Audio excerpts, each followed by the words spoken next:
Assalamualaikum warahmatullahi wabarakatuh. Saya Jamil Nukhair, nomor induk mahasiswa 22811300662. Kelas A14, dosen pengampu Ibu Husnul Khotimah MPD. Kali ini saya mendapatkan tugas ujian tengah semester pengantar teknologi informasi, rangkuman dari materi yang Ibu dosen telah berikan kepada saya. Pengantar teknologi informasi. Pengertian teknologi informasi adalah istilah terdapat berbagai macam hal dan kemampuan yang digunakan dalam pembentukan, penyimpanan, dan penyebaran informasi. Pengenalan teknologi informasi, kemampuan sistem informasi, proses transaksi cepat dan akurat, kapasitas penyimpanan besar dan akses cepat, komunikasi cepat, dan lain-lain. Tujuan teknologi informasi adalah memecahkan masalah, membuka kreativitas, efektivitas, dan efisiensi. Prinsip teknologi informasi adalah high tech, high touch.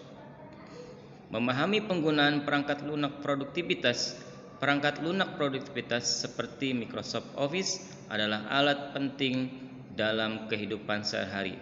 Dengan memahami penggunaan dapat meningkatkan efisiensi dan produktivitas dalam pekerjaan maupun studi, dari pengetikan dokumen hingga pembuatan presentasi.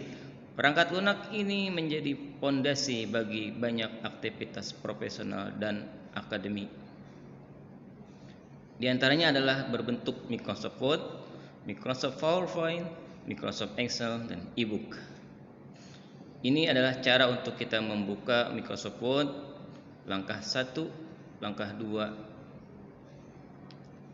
dan langkah 3, seperti gambar yang ada di layar. Kemudian Microsoft Office adalah sebuah program dari Microsoft Office yang mempunyai fungsi pengelola data berupa perhitungan atau grafik.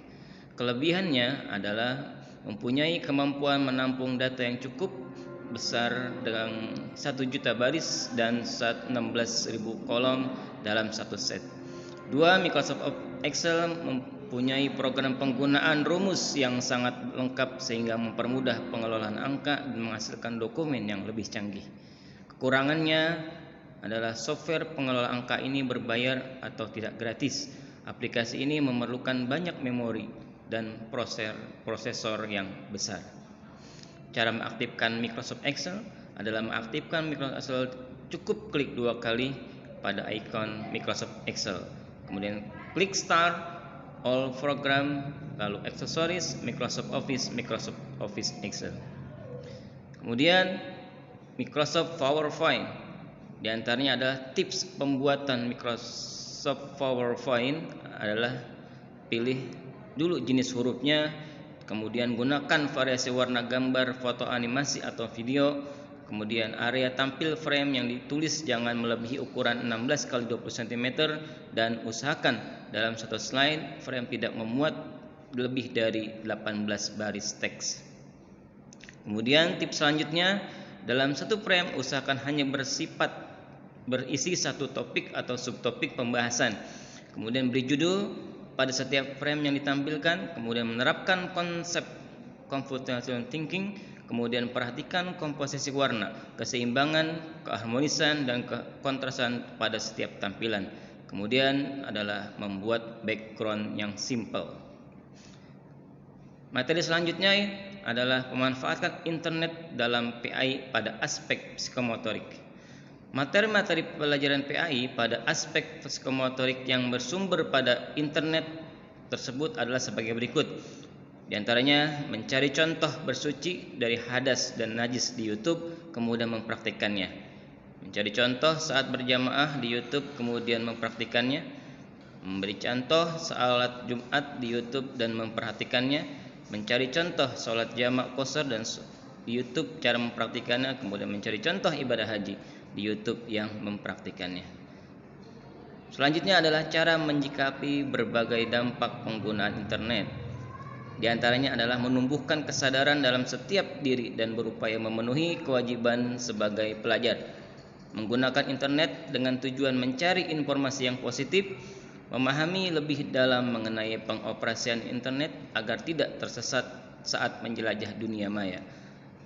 Kemudian menjauhi hal-hal yang menyimpang dan tidak mencoba-coba, saling mengingatkan dan menasihati dalam kebenaran, mengajarkan moral dan etika yang baik pada setiap peserta didik, memberi motivasi mengenai pola kepribadian yang baik, memberitahu situs-situs yang menarik dan layak dikunjungi peserta didik.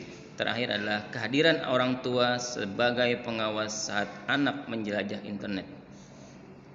Materi selanjutnya adalah definisi LMS. LMS merupakan perangkat lunak untuk memfasilitasi kegiatan belajar mengajar. Bayangkan kegiatan belajar mengajar dalam kelas konvensional tatap muka. Di antaranya adalah guru dosen memberikan materi menggunakan OHV atau infocus atau papan tulis whiteboard dan sejenisnya. Siswa berdiskusi dengan siswa lainnya. Siswa bertanya pada guru atau dosen. Siswa mengikuti kuis. Siswa mengerjakan tugas. Siswa mencari informasi misal di buku, perpustakaan dan lain-lain. Dan terakhir adalah presentasi hasil tugas yang kita sampaikan nanti. LMS sebagai refleksi pemenuhan kebutuhan pembelajaran. Di antaranya ada banyak LMS yang bisa Anda gunakan. Bagaimana memilih LMS tersebut? Cari fitur-fitur yang dimiliki oleh LMS yang paling mudah Anda jangkau. Evaluasi adalah fitur-fitur yang tersedia mampu mengakomodir metode pembelajaran yang Anda pergunakan atau tidak. Jika ada fitur dari LMS yang Anda butuhkan tetapi tidak Anda temukan, Anda bisa berkombinasikan dengan software lainnya.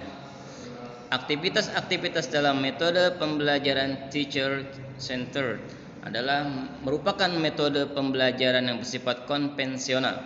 Pengajaran sebagai pusat pembelajaran, siswa sebagai pendengar, penerima materi, dan interaksi antar pelajar dan siswa serta siswa dan siswa yang minimum.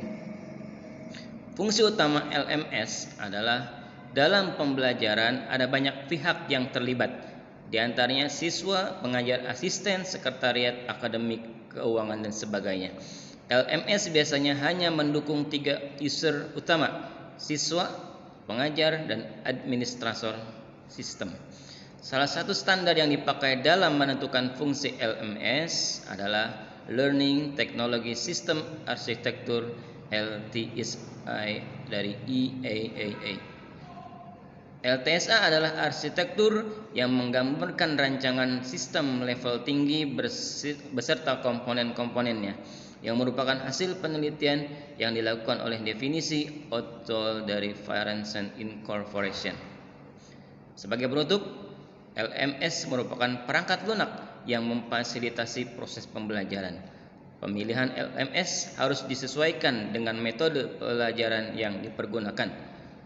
Penggunaan LMS harus dibarengi dengan fasilitas yang lainnya seperti internet untuk pencarian informasi, video conferencing, tatap muka, dan lain-lain.